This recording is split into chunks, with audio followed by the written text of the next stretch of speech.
NHN is a HUD-certified counseling agency, one of the few actually in South Brooklyn. And what was wonderful about the affiliation 3 years ago is that there was this great synergy between NHN and Fifth Avenue Committee, ensuring that the mission of NHN could move forward and the services could continue, and really do that under the umbrella of Fifth Avenue Committee. And we're really thrilled that the work has deepened and expanded over the last several years. So tonight we're really very fortunate to have some wonderful honorees and a great guest speaker who I'm going to introduce next. But before I do that, I just want to do a shout out to all of tonight's sponsors. We have Signature Bank and Joan Bartolomeo is here. We have Industry City, Hershey Singer and Epstein. I know I saw Richard Singer there. That's right. It's great to have your attorney in the house. We've got TLM Associates, List, and of course, Congresswoman Nydia Velázquez and Assemblymember Jim Brennan, longtime friends and supporters. Yes, another shout out for Assemblymember Jim Brennan and Congresswoman Nydia Velázquez, por favor. And of course, we can't really thank Union Hall enough for their in-kind donation. They've been hosting this event for NHN for a number of years, so I want to also thank the folks at Union Hall. But first, we're going to have first up Dina Levy, who many people in the room know, and she's Special Assistant to New York State Attorney General Eric Schneiderman, and certainly someone. First off, as an affordable housing advocate, I just want to say that Dina is an advocate's advocate. She's someone that many of us in the work turn to for strategic ideas and vision about how we can really advance the work. And someone that I personally respect greatly and admire greatly. And she joined the Attorney General a number of years ago, and she's dedicated to ensuring that New York borrowers and their advocates are receiving, I love reading this stuff, how often do you read this in somebody's bio? Optimal benefits from both the hard dollars and the consumer relief protections won through the National Mortgage Settlement. The reality is we have a kick-ass Attorney General, and he's not only attorney, exactly. And one of the reasons why he's kick-ass is because he hires people like Dina to advise him. People who know what it's like to be on the ground, to ensure that consumers, that home buyers, that folks that are in their homes receive the rights and the protections that they need, and that they have a dose of reality that those, of course, the banks that are in the room, you're accepted from this conversation, but that the reality is that you're accountable to the public. And Dina really ensures that happens, and we're really, really fortunate to have her. So she's gonna, she's in a unique position within the Attorney General's office, and so she's gonna share some special remarks, and then we'll move on to the program. So help me in welcoming Dina Levy.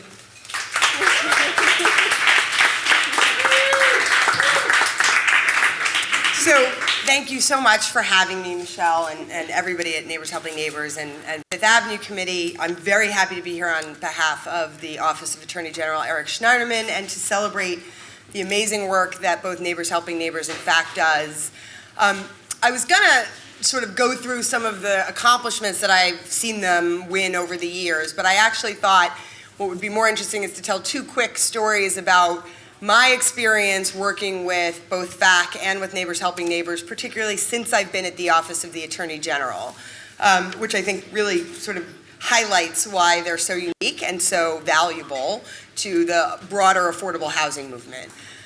So when Eric Schneiderman was first elected, one of his key priorities, Michelle's already alluded to this, was to make sure that homeowners, the tens of thousands of homeowners across New York who are still struggling to hang on to their homes, suffering as a result of the foreclosure crisis, are getting restitution and benefits and fair treatment from the banks.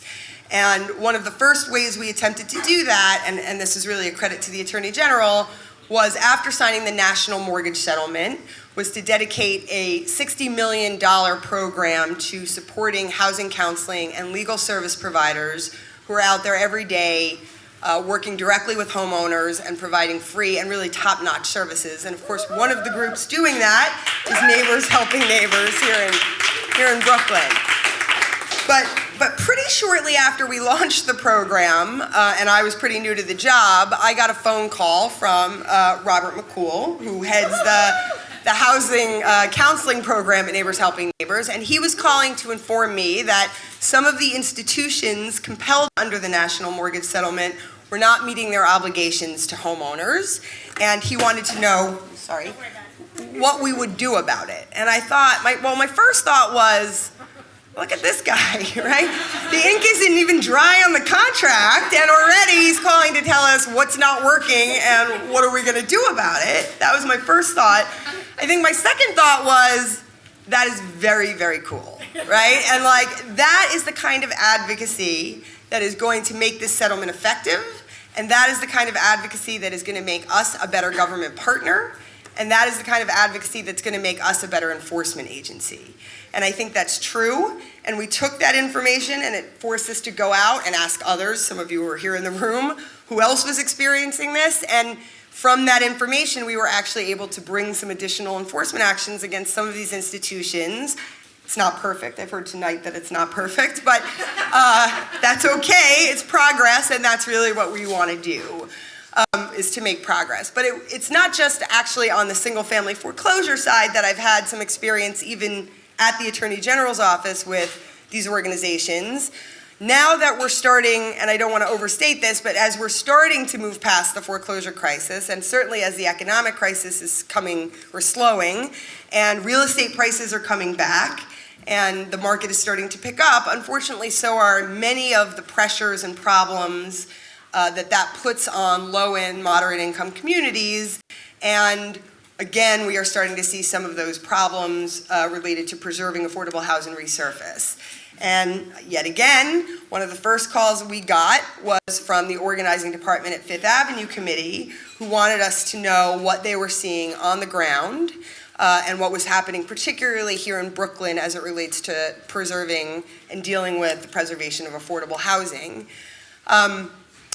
What is so cool about what FAC is doing and what I sort of took from that first conversation was it really doesn't matter whether it's one individual living in a rent-stabilized apartment who is being brutally harassed to try and get her to move out, or whether it's several hundred tenants living in a project-based Section 8 building where tenants are afraid that they're going to lose their subsidy. It doesn't matter. FAC is going after it with the same diligence and tenacity, and that is inspiring, but also causes us to be motivated to take on these issues. And subsequent to that, the Office of the Attorney General has started to look seriously into how to address some of the rental problems that are going to certainly show themselves again now that we're hopefully moving past the economic crisis. So with that, I don't want to go on too long except to say that this is, again, the kind of advocacy I think that motivates me personally, but also motivates the office. It's the reason we sort of do what we do, and it helps us really figure out what our agenda needs to be. And I'd like to just give a special sort of shout out or congratulations to Michelle Delauz, who not only leads these two organizations, but plays a tremendously important role citywide in the fight to create better affordable housing policy, to make sure that we're holding on to what affordable housing we have, and who's also creating new affordable housing. I know for a fact that that is not an easy job, year in and year out. And I will just say that, her fortitude is really inspiring and is a kind of a lesson for all of us. So just a quick round of applause for Michelle. And I guess I'll close in saying I just want to wish congratulations to all of the staff at Neighbors Helping Neighbors and all of the staff at FACT, some of whom I've only got to meet for the first time tonight, and say, congratulations on your many successes to date and the many more we expect to see from you in the future. And I'll end by saying the Attorney General's office looks forward to your next phone call. Thank you.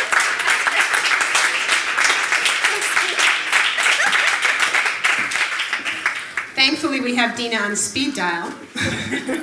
No, the reality is, we are only as successful as we are because we have partners in government and we have partners in various sectors where we can really help ensure that the voices of the people that we're working with and the issues that we're seeing on a day-to-day basis and the trends that we're seeing, the threats and the challenges that we're seeing at the community level are brought to the attention that's needed so that the proper action can be taken to protect neighborhoods, to protect families. And it's really inspiring to know that we have a true advocate, both in Dina and the Attorney General's office. So again, please, let's thank Dina for being here and also for her tremendous advocacy on behalf of the communities throughout New York State.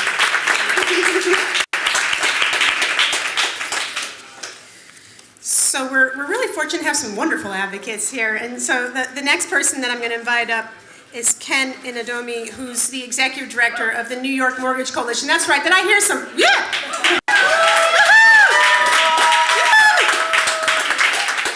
Ken became the Executive Director of the Mortgage Coalition in 2008. And I just have to say that it's been like an amazing upward trajectory ever since. I have the benefit of seeing this trajectory from a couple different vantage points.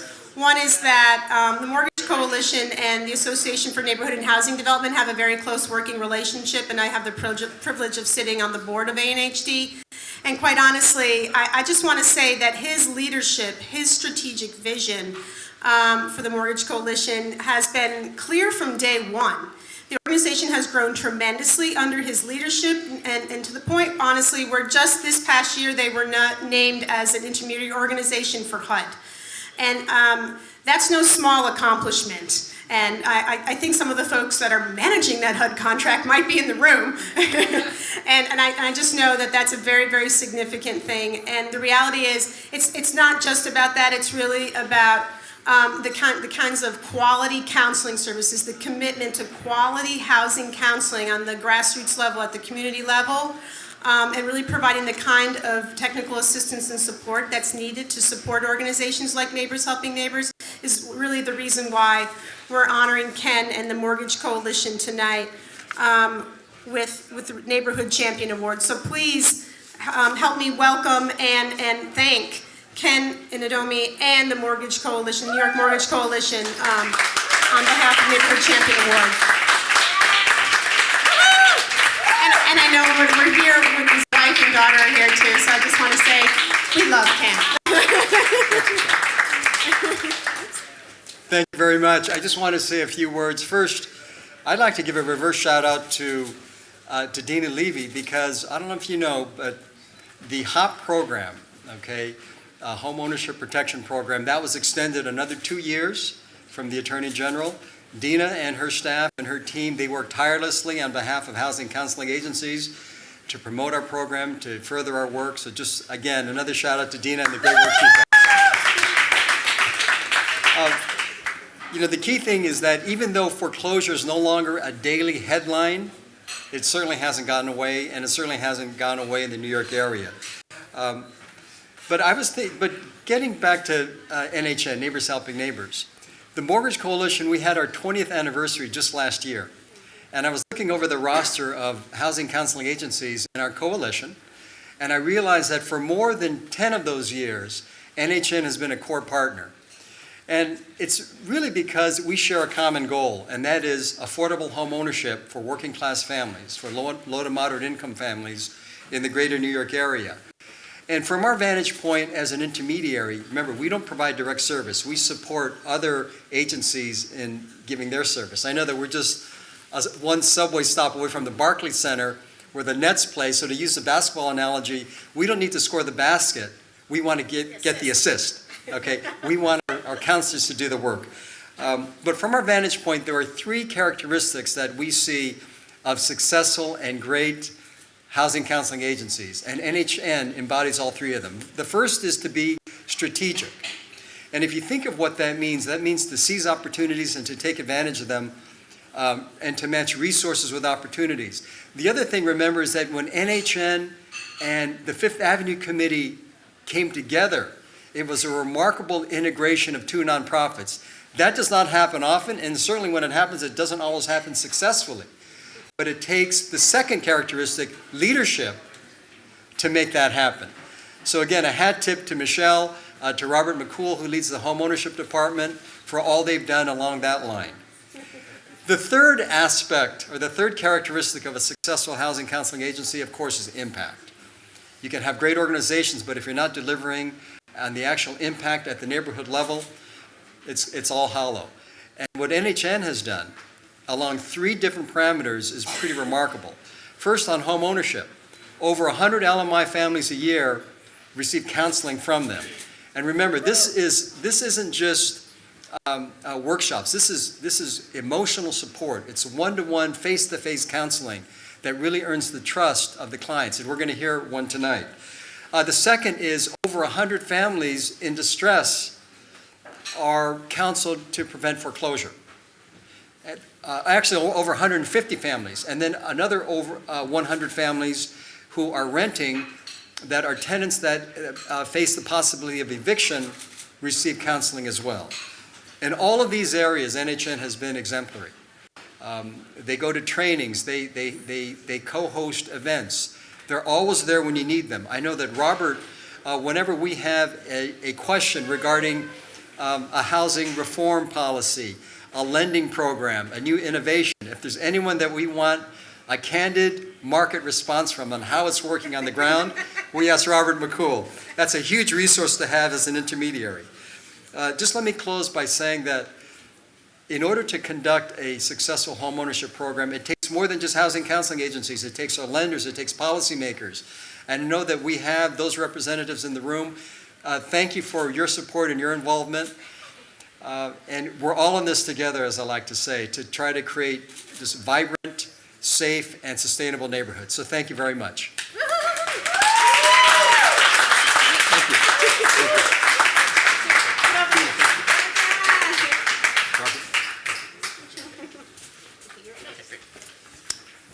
Thank you everyone for coming out tonight to support us, and I really want to say thank you very much to both Ken and to Dina for some extremely kind words. For the past couple years, and for the first time in many years, oops. Yeah, there you go. Try not to break it here.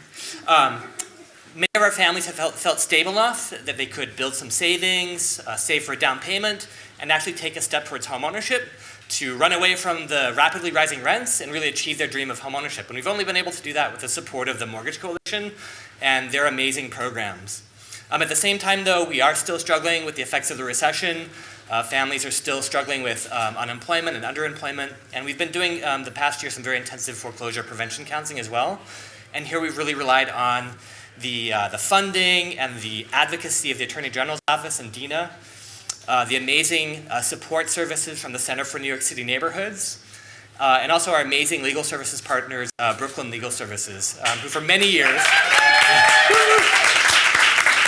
have been an amazing support. We could never accomplish half of what we do without their support.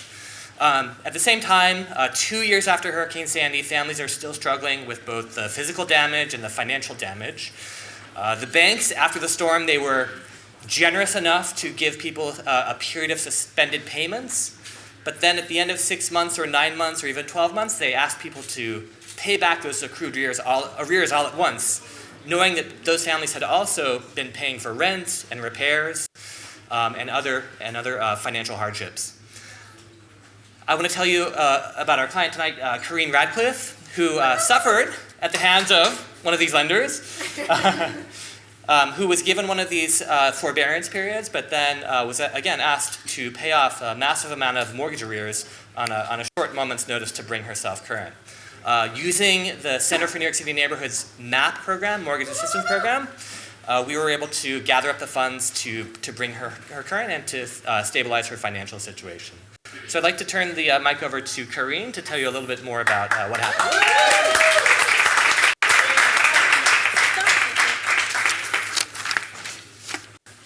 Good night, everyone. So, like Robert has said, my name is Corrine Radcliffe, and I find out about the NHN through my mother, who was able to get a loan modification with NHN's assistance. As I was months behind in my mortgage due to Tropical Storm Sandy and other unforeseen circumstances, I reached out to NHN as well. NHN was very helpful throughout the whole process, making the end result a success. With the help of their investors, they were able to bring my account current and my mortgage reinstated. Since then, I have been back on track with my mortgage and everything is going well. Thanks to NHN, I no longer have sleepless nights. And I would urge anyone, if you have any financial difficulties as far as your home, please seek out the help of NHN. They were awesome. Thank you.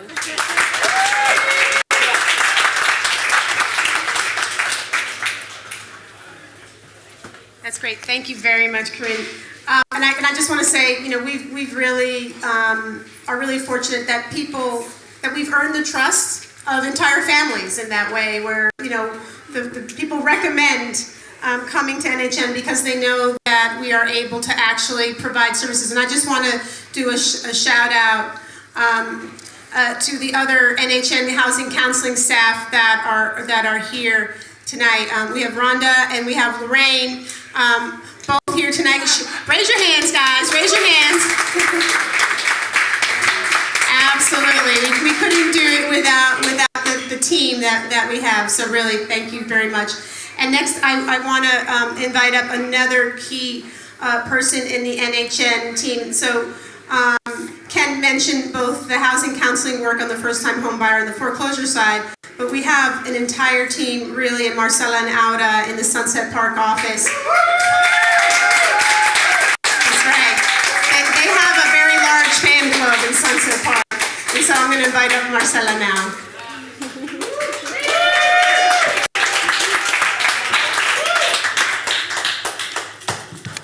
Hello. Thank you. It's great to be here tonight, and thank you everyone for joining us. Like Michelle said, my name is Marcela Matenas, and I'm a tenant advocate and organizer for Neighbors Helping Neighbors. Those of you who know us, we are located in Sunset Park, and we are a two-person team at the office. And at this moment, I'd like to bring attention, thank you, to my colleague, Aura Mejia.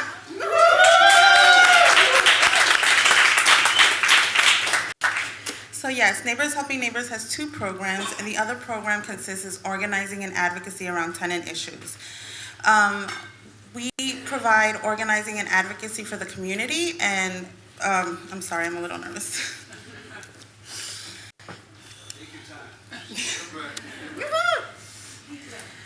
So neighbors, thank you, those are my tenants. So Neighbors Helping Neighbors provides tenant advocacy, anything from tenants who are having problems with repairs, facing evictions, or harassment is what we're seeing a lot lately. We also do organizing around tenant issues. We can go into buildings and organize building-wide, and we also participate in campaigns and coalitions to advance tenant rights.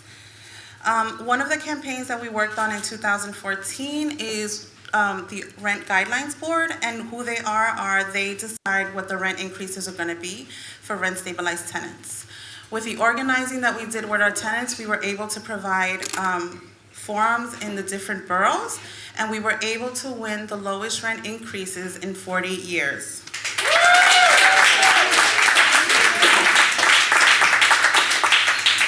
Another campaign that we're working on is reforming Brooklyn Housing Court. For those of you who don't know, Brooklyn Housing Court is not located in a courthouse, it's actually located in an office building. It was created in the late 70s to give tenants a forum and a place to get repairs. Fast forward to 2014, there is currently one part that deals with repairs and 14 parts that deals with evictions. Tenants are fighting to ensure translation and a right to counsel and a more adequate space. As most of you know, New York City is going through a housing crisis. And what we're seeing now is a tenant movement. Tenants are joining together, learning about their rights, and getting organized. But we can't do it alone. I want to talk about someone who's been very helpful in the community. A spiritual leader that came to St. Michael's Church a couple of years ago by the name of Father Sweeney.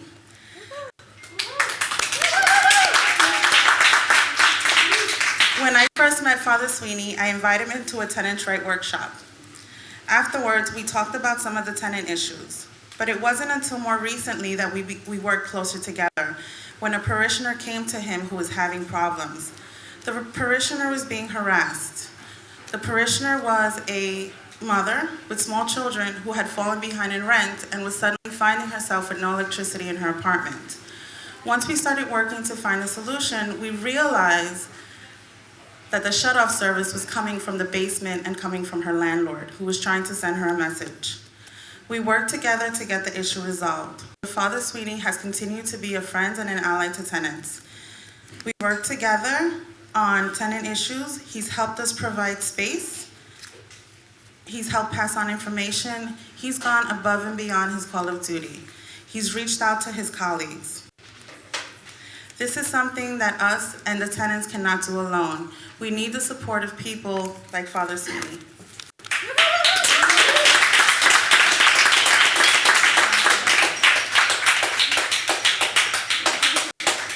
I'd like to invite Father Sweeney up, and I'd also like to invite a representative from Carlos Menchaca's office.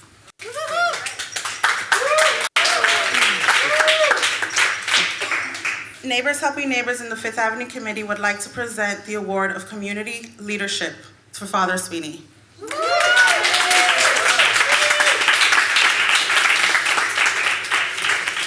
And the Office of Councilmember Carlos Menchaca has honored Father Sweeney with this proclamation, and I will read it. Whereas Carlos Menchaca, council member of the 38th District, is proud to honor Father Kevin Sweeney for his dedication to the community of Sunset Park, to the parishioners of St. Michael's Roman Catholic Church, and to the concerns of residents throughout the borough of Brooklyn.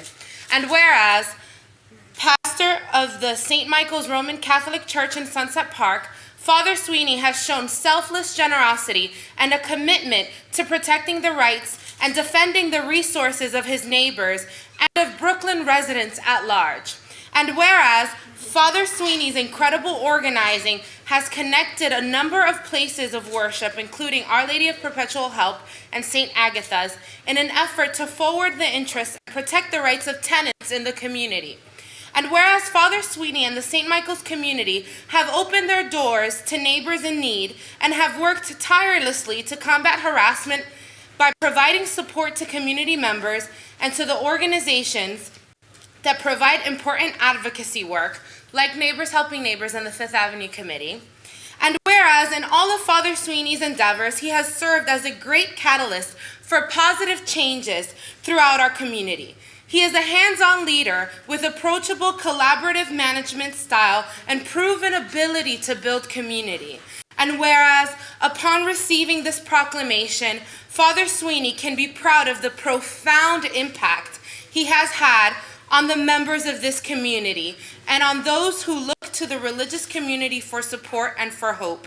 His advocacy work extends outside of what is required of him and is reflective of his real commitment to those who surround him. Now, therefore, be it known that Carlos Menchaca, council member of the 38th District, gratefully honors Father Kevin Sweeney for his outstanding service and wishes him continued success in all of his future endeavors.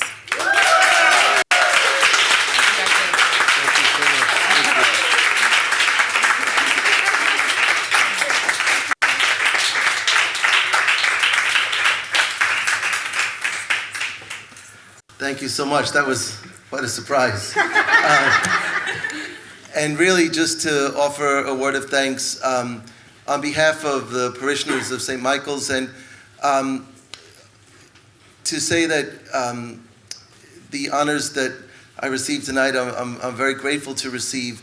I think all of us, I would guess, every person here, at one time, and the reason that we're here tonight is maybe for different reasons, coming from different paths, but somewhere along the line, someone offered us a hand to help us up, or someone inspired us to say that, and to know and to believe that we're called, each of us, in some way to give of ourselves, to share of ourselves. The beautiful words that were just read, I think we each do the best that we can, and to serve as pastor of St. Michael's is such a great privilege and an honor, and to be a part of this wonderful community of Sunset Park and the surrounding areas. And I would just share with you just two experiences, and I would think that any person here could probably stand and offer similar experiences. And I think it's something that unites us and hopefully inspires us to continue, each of us, again, maybe with different areas of expertise or different communities or constituencies or whatever our gifts and talents might be, and the challenges that we face as well. There's so much that unites us, and what a privilege to try to serve in our community, wherever we're called to serve, in whatever way we might be able to try to give back some of what we received from others. And the two moments that I just want to share with you, and I would think in one way or another you could each look back at a moment or a person that inspired you or encouraged you to try to do something for someone else. And the two moments that I would mention coming here tonight that came into my mind and that I hold in my heart are having been in St. Michael's. I was there about 2 years. I think it was in my second year. I'm now entering my 5th year as pastor. And but I remember someone who worked in the parish, as you know, an immigrant community, and so many of our parishioners, English is not their first language, and they're struggling and they want to learn.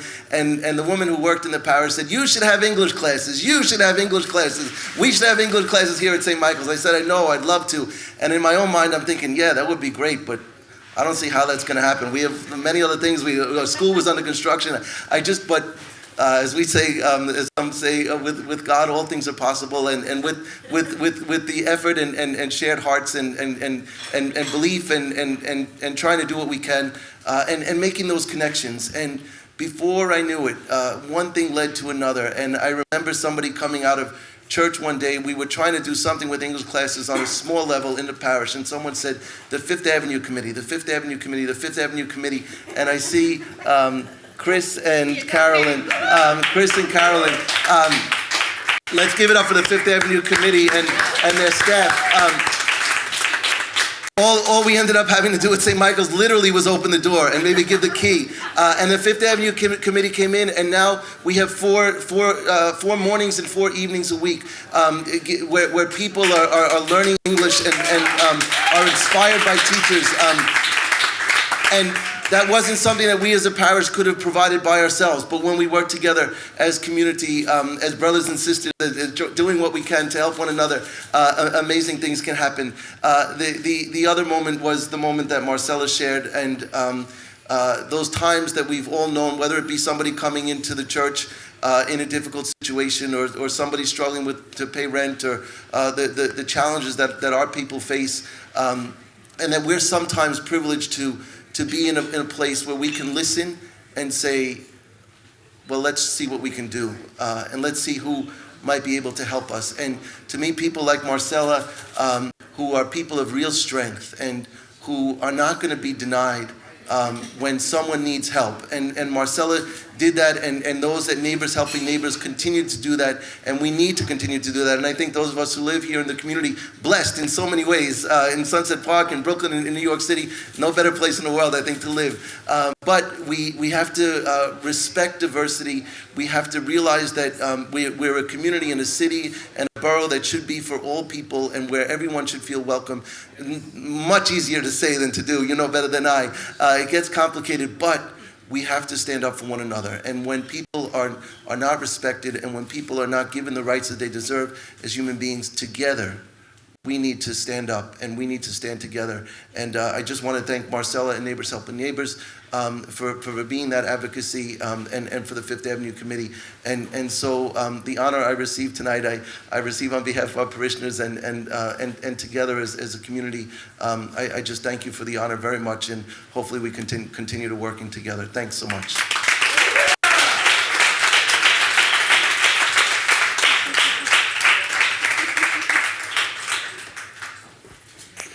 As you can see, we have some incredible partners, and we wouldn't be able to do that work without them. So I want to actually invite up the NHN. First off, I know we have a number of NHN and FAC board members in the room. I can't see everybody in the back, but please make sure that you get to know folks. But I want to introduce Erica Jo Gillies, who's the chair of the Neighbors Helping Neighbors board, and has really been a wonderful, absolutely wonderful person to work with in the last year. We have the former board chair here, Michael Wadman. Shout out goes to him, but I want to invite up Erica to help sing us out, ring us out, if you will. You don't want me to sing us out. That's not a desirable outcome. Is the Assembly member Jim Brennan still here too? I think he left. Okay, first off, I just want to thank him. Unfortunately, he had to leave, but I think many people know that he's been a longtime supporter of Neighbors Helping Neighbors and Fifth Avenue Committee, and it's always great to have him at this event. Thank you, and thank you, Michelle. I will be short and sweet, I promise, so we can get back to the food and the drink. But I just wanted to say, first of all, thank you to everyone for coming, and thank you to honorees for coming and for speaking to us about both the work that they do and the work that NHN and the Fifth Avenue Committee do. Just to speak on kind of how Father Sweeney ended, it's tremendously important for the work that we do at Neighbors Helping Neighbors and the Fifth Avenue Committee that we have partners like all of you. Not only the people that we honored here tonight, but also the Center for New York City Neighborhoods who is here, the Center for Family Life who is here, the principal of the Sunset Park High School who is here. These are the partners that enable us to do the work that we do and to make the difference that we are able to make in the community that we serve. And so we are just tremendously appreciative both for your support here tonight and for your sort of ongoing support day in and day out as we do the work that is so important for these communities. As a member of the chair of both the NHN Board of Directors and a member of the FAC Board of Directors, I'm so honored to be able to serve in that way, and I am so honored that you are all here to support the work that we do. And that was it. I just want to say thank you, and have a great time.